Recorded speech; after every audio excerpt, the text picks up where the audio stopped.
All right, guys, sorry. It said low battery and then the video cut out. So I'm having to now break this up into part two. So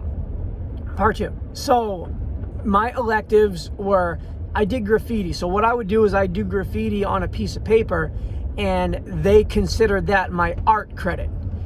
Then I had a teacher, and the teacher would say, all right, we want you to write about the day you had previously. So if it's Tuesday, we want you to write about your day on Tuesday. So I would write, on Monday, I did this, and so then I'd turn in the paper. And so they gave me a credit for creative writing. There were little kids at Spurlink. Spurlink is where like the kids with autism go and stuff like that. My writing has always been, my writing, spelling, reading, all that has always been high level. And so they saw that. So they gave me a high school credit for student tutoring for going to Spurlink and helping the little kids read. So I got a credit for that. They let me go to the middle school, Mahoney Middle School, which had a gym, and they let me play basketball during a certain time slot. And then they gave me a physical education credit for that. And then, remember guys, I told you I had worked at DeMillo's, so I was a busboy during high school. They gave me a work credit for going to DeMillo's and working lunch shifts. Let's see, so I had those. I'm trying to think if there was anything else. Yeah, so that with my attendance. Oh, yeah. So I would bring in food. So in Maine, nobody eats tacos, beans, and rice. It doesn't happen over there. So I would make chorizo and eggs on Friday. Sometimes I'd make breakfast sandwiches, but they gave me a credit for cooking. So I had that credit. So with all those credits, and I got straight, every single one, I got A's. There was nothing except for A's. So when I ended up graduating with honors at the top of my class. So here I am with all the smart kids, and I'm like the straight A of the special ed, And yeah, so I graduated with honors. And I'm gonna backtrack. Remember when I told you I was in the facility when I was a juvenile? Well, they had assessment time where they would assess you. Because keep in mind, most of the people that I'm with, most of them are gang members, people without families, orphans, lots of people from Mexico that came here with their families. They don't even barely speak English. So most of these kids' educational skills are very, very low.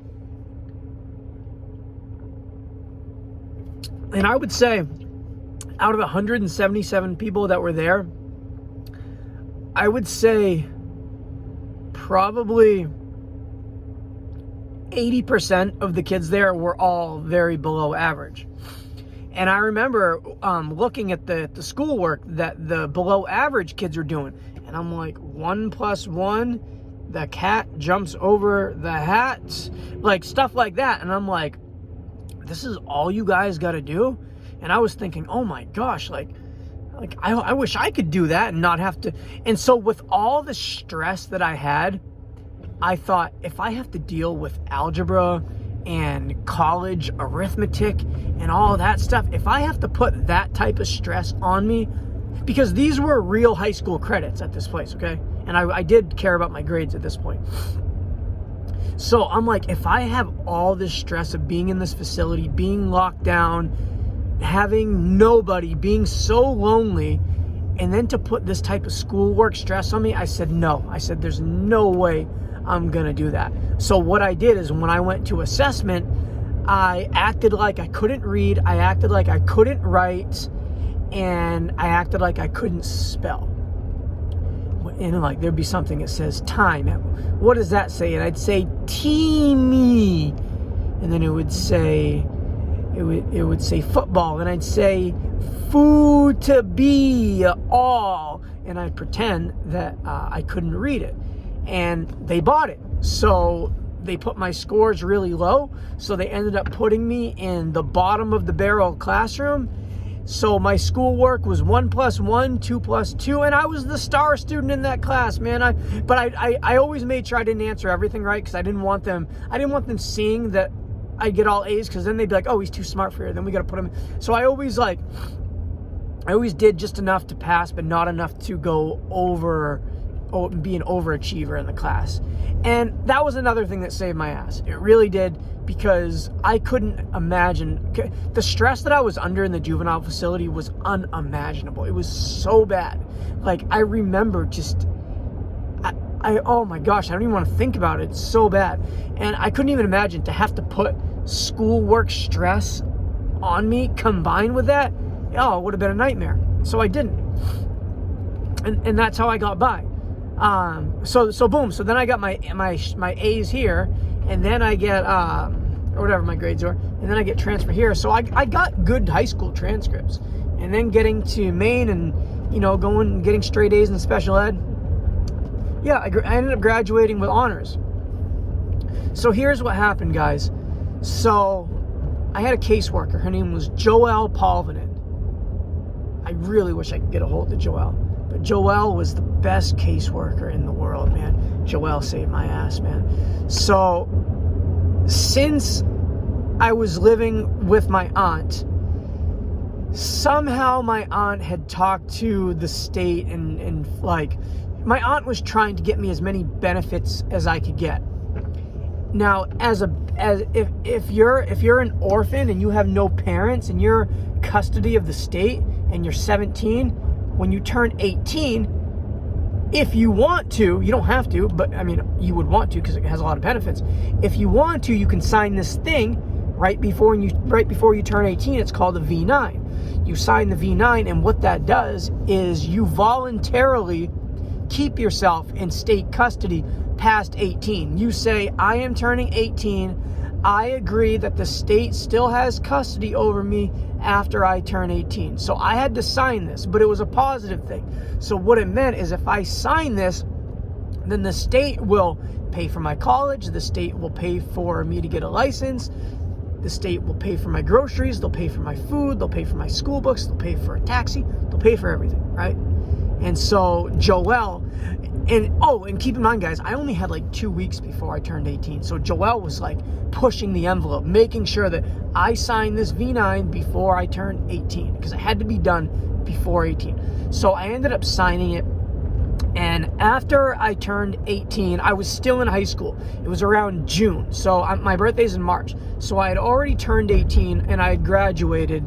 But right before graduation, my benefits from the V9 started going through. So Joelle had told me, she's like, hey, the V9, we can get you an apartment to you where you don't have to live at your aunt's anymore. I'm like, what? She's like, yeah. So they got me an apartment. It was the state worked with like another system. I don't remember the name of the corporation, but they worked with a corporation, and this corporation had apartments in Portland, and they paid the rent, and then they managed the kids that were placed in there. They were like the agency for the state. So I ended up meeting this guy, Corey. Corey was like the manager for this facility, and they placed me in this apartment, and everybody would have a roommate. So what they did is they gave me this 2-bedroom apartment, and they said, all right, so we're going to give you a roommate, but we don't know when that's going to happen. So I ended up getting this apartment. I always kept asking Corey, when am I going to get a roommate? And I lived in this place for like a year. I never had a roommate. So keep in mind, when I got this place, I was still in high school. So I'm in high school and I have my own apartment paid for by the state. It was pretty awesome. So I'm living there, living the life, man. It was nice. Coming from the juvenile facility, now like having not to mention, it was on the water. So I had ocean. It wasn't like directly, but I could look out my window and see the ocean. It was pretty cool. Speaking of the ocean, I'm going to show you guys right now. I'm going up a hill. Pacific Ocean right here in Los Angeles. Hold on. Oh my gosh. I'm in my truck. I want you guys to see this real quick. See that, guys? Isn't that awesome? All right. So, yeah, so I'm in Portland, Maine, and I got my own apartment. I ended up getting enrolled in college at the community college. And the state paid for, wow, you guys can see this view. Look at that. Look at the aircraft carrier out there. Oh my gosh. The state ended up paying for my college tuition. Whoa. And, yeah, paid for my college tuition. And I'm trying to focus here. Wow, this view is amazing, guys. So the state paid for my college tuition, and I'm trying to focus. Yeah, they paid for my college tuition. So they so what it is, the college had a bookstore, and so if I wanted a book from the bookstore, I would go into the bookstore and I would have this piece of paper and I'd say, all right, the state is going to pay for it, and they would charge it to the state's account. If I needed a ride somewhere, I could call ABC Taxi. It was like Yellow Cab, and I could charge it to my caseworker, who then my caseworker charged it to the state. They asked me where I shopped. They said Burlington Coat Factory. So they would give me a voucher, a special voucher for Burlington Coat Factory. I could go there and put the, oh my gosh, I gotta be somewhere right now. I could go to Burlington Coat Factory and put that on their account. What else? Oh yeah, the grocery store. So I could go to the grocery store and they would pay for my groceries. So things are working out good. Now keep in mind, guys, this is really when I started dabbling in drugs. This is when the Sudafed and the drinking and the coke had started while I had this apartment. Because I had my own apartment, so people would always want to come over and get high in my place, and I'd let them. I started doing heroin there. So this is kind of where the substance abuse really starts getting heavy. Drinking was the biggest thing. Now, Corey, the manager, would always come and do random checks. And one of the things that he'd do is he'd open my fridge to see if I had food. If I didn't have food, he would make sure that I got food. Well, we had a basement. This was a two-story apartment building, and in the basement is where like they kept storage and stuff. But it was also where I'd keep my beer bottles and my beer cans. And we drank a lot. I'd have parties there, raging parties. And then after the party was over, we'd take the beer bottles and we'd put them downstairs. And I was always good about putting my beer cans down there because I was always afraid that Corey was going to find out. So I was always afraid that Corey was going to find out. So one day, Corey comes over to do a surprise check. He looks in my cabinet, and what does he find? He finds beer cans. So he ends up kicking me out, and Joelle, my caseworker, does another miracle for me. Oh my gosh, this hill.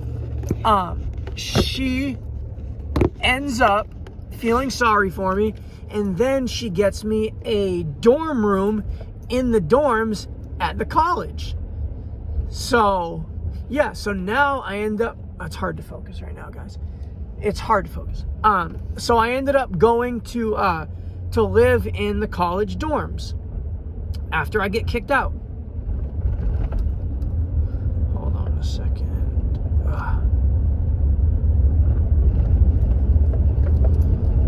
Putting my GPS in. All right. So I gotta make a U-turn right here.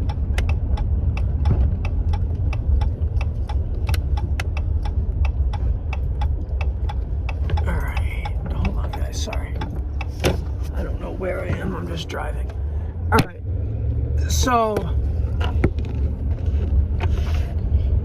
yeah. So I ended up moving into the dorms, and when I moved into the dorms, same thing. My drinking was getting heavy, and things started to get bad. Somebody has texted me. I have to go and sell something. I totally forgot. Oh my gosh.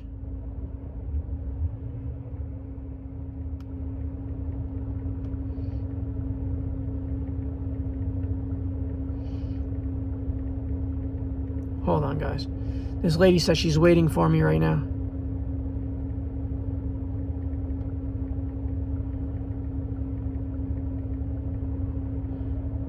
gosh. Hold on, guys. The lady says, hi, I'll be there in 10 minutes. This is at 12:39. It's already 12:54. She says, I'm here. I'm waiting in the parking lot, and here I am doing a video for you guys. And I wrote, hi, I'm stuck in traffic. Can you give me an address and I'll drop it off? Sorry. Hopefully she says yes. So, hold on, guys. I'm trying to work at the same time. I sell things online. And it's Christmas, so it's getting busy. So yeah, so I got the apartment and I get kicked out. I go and I live in the dorms. I had this roommate, his name was Ian, and since I had gotten a DUI, my license was suspended. Hold on. Yeah, so my license was suspended.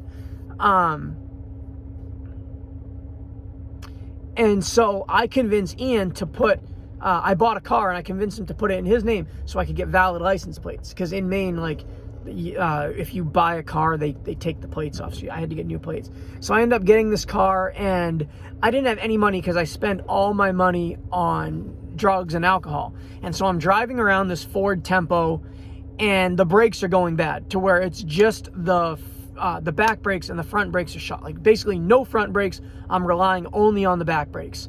And so I remember thinking like, I'm going to get into an accident, but I kept driving because I wanted to drive. Looking back on it now, I could have just bought brake pads and did it myself. It would have been easy, but back then I didn't know. And so I kept driving it. I was driving and I had taken some Klonopins and I was drinking, and a car in front of me hit their brakes kind of hard. I didn't have enough braking power, and boom, I smashed in the back of his car. And I just let my friend Nick use my car, and he did a gas run, and he had filled up my entire tank. So now I got all this full tank of gas dripping out, and it's all going underneath his van. And I'm like, if a spark starts here, this thing's gonna blow up. So I tell him, I'm like, hey, you gotta get out. I'm like, are you hurt? He's like, kind of. I'm like, oh my gosh, now I hurt somebody. Anyways, so I ended up getting a second DUI. This is what brought me to California. So at the time, people were getting smoked for DUIs. The drug thing hadn't really hit the city yet. It was mainly just drinking and driving. So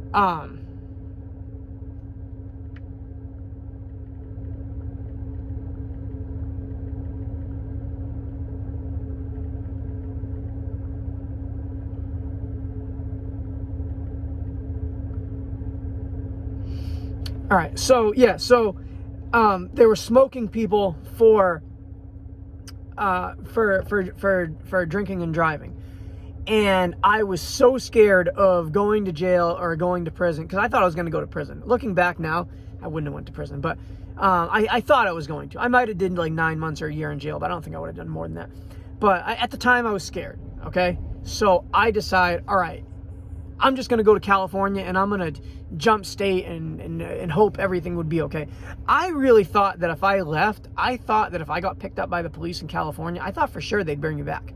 But I ended up going to California, and the police ran my name all the time. Nobody ever cared about Maine. When you're that far away, it becomes like a different kind of issue. Like they're not just going to bring you back for something stupid, right?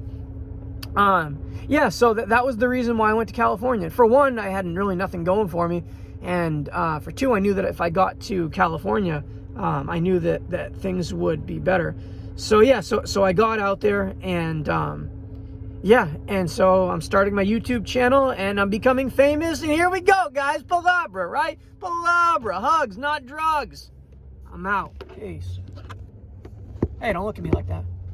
What'd you say?